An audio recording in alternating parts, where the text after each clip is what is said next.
छोटे से कस्बे में सुबह की लालिमा के बीच मंदिर की घंटियां बज रही थी। उसी गली के किनारे एक पुराना सा घर था, जिसके आंगन में तुलसी का चौरा बना था। वहीं बैठी थी इंदुमती, उम्र लगभग 35 वर्ष। साधारण कपड़ों में, माथे पर हल्की बिंदी और आंखों में गहरा सन्नाटा। वो तुलसी को जल चढ़ाती और धीरे से बुदबुदाती, हे ठाकुर जी, सबका भला करना, मुझे बस इतनी शक्ति देना कि मैं सह सकूं। इस घर में कभी हंसी खुशी गूंजती थी, लेकिन अब सन्नाटा था। 3 साल पहले तक यह घर राम नारायण का था।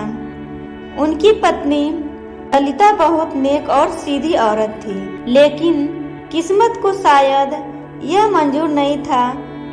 एक रात अचानक तेज बुखार आया और ललिता सबको रोता छोड़कर चली गई। पीछे रह गए उसके 2 बच्चे, राधा और गोपाल।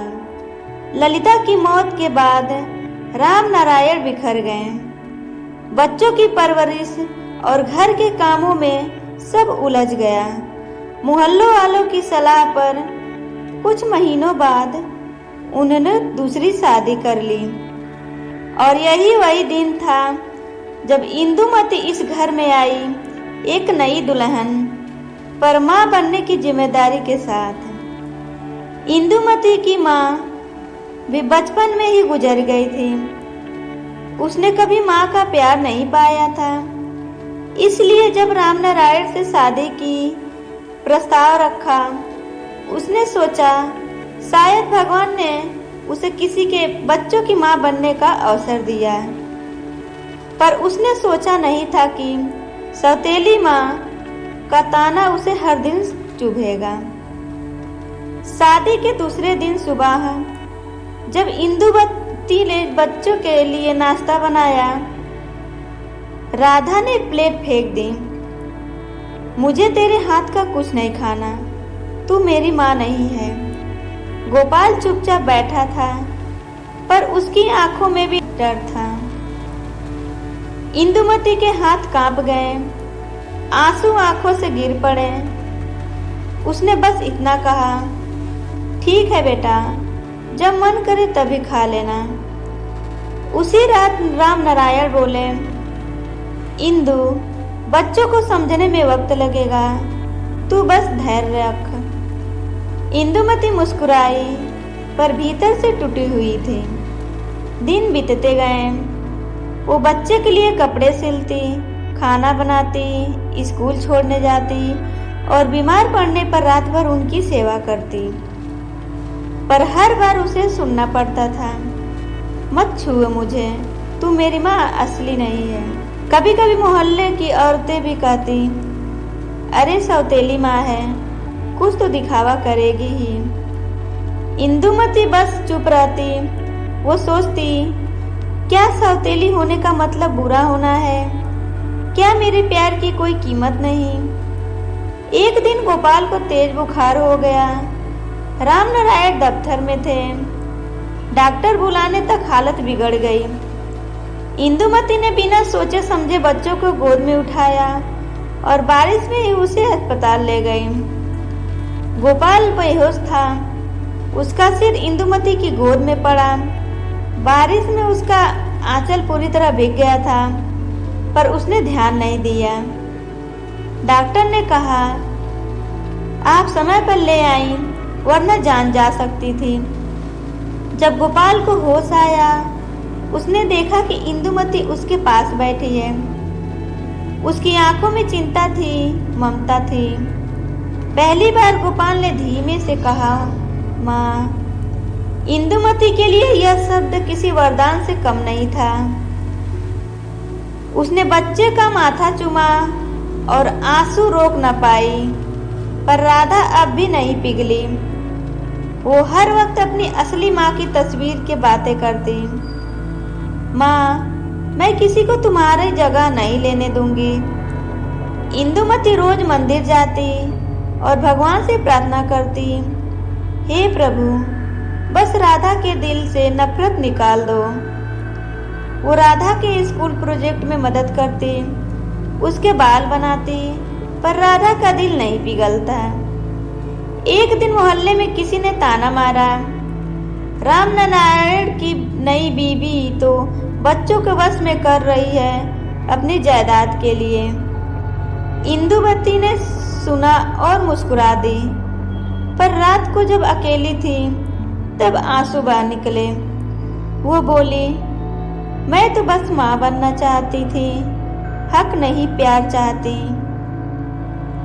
एक दिन स्कूल में राधा को किसी लड़की ने कहा, तेरी सौतेली माँ तेरे पापा को फंसा कर आई है।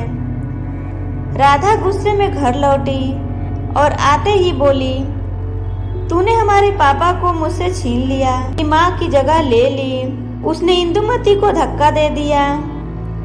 इंदुमती गिर पड़ी, उसके माथे से खून निकलने लगा। राम नारायण गुस्से में बोले, राधा यह क्या किया तूने? राधा रोती रही, मुझे नहीं चाहिए ये सौतेली माँ। इंदुमती ने धीरे से कहा, राधा कोई बात नहीं, बच्ची है। उस रात को बहुत रोई, पर अगले दिन फिर मुस्कुराई। वो समझ चुकी थी माँ का प्यार जीतने में वक्त लगता है। समय बीतता गया। गोपाल अब कॉलेज में था और राधा की शादी तय हो गई थी। इंदुमती ने उसे अपनी बेटी की तरह तैयार किया, दहेज से लेकर लहंगा तक। जब बारात आई, राधा की नजरें इंदुमती से मिली। वो झिझकते हुए उसके पास आई और बोली, आप चलिए न माँ, मेरे साथ फेरे देखने। इंदुमती का दिल भर आया। पहली बार राधा ने उसे माँ कहा था, वो भी सबके सामने। कुछ महीनों बाद इंदुमती को गंभीर बीमारी ने घेर लिया। डॉक्टर ने कहा, अब ज्यादा समय नहीं है। गोपाल और राधा दोनों उसके पास आए। राधा रोते हुए बोली, माँ मुझे माफ कर दो, मैं बहुत गलती की। मैं पहचान नहीं पाई कि असली माँ कौन थी। इंदुमती मुस्कुराई, बेटी असली या सौतेली कुछ नहीं होता, माँ बस माँ होती। फिर उसकी सांसें धीमी होने लगी। उसने आखिरी बार बच्चे के सिर पर हाथ रखा और बोली, अब खुश रहना दोनों, यही मेरी अंतिम इच्छा है। वो मुस्कुराते हुए चली गई। राधा अपने बच्चों को कहानी सुनाती है, मेरी माँ बहुत महान थी। वो मुझे जन्म देने वाली नहीं, पर जीवन देने वाली थी। लोग उसे सौतेली माँ कहते थे, लेकिन मेरे लिए वो भगवान का दूसरा रूप थी। और आंगन में तुलसी के चौरे के पास लगी इंदुमती की तस्वीर के सामने दिया जलता है, जैसे वो अब भी सब पर अपनी ममता की रोशनी फैला रही हो। सौतेली माँ का रिश्ता समाज में अक्सर गलत समझा जाता है, लेकिन हर रिश्ता खून से नहीं, भावना से जुड़ा होता है।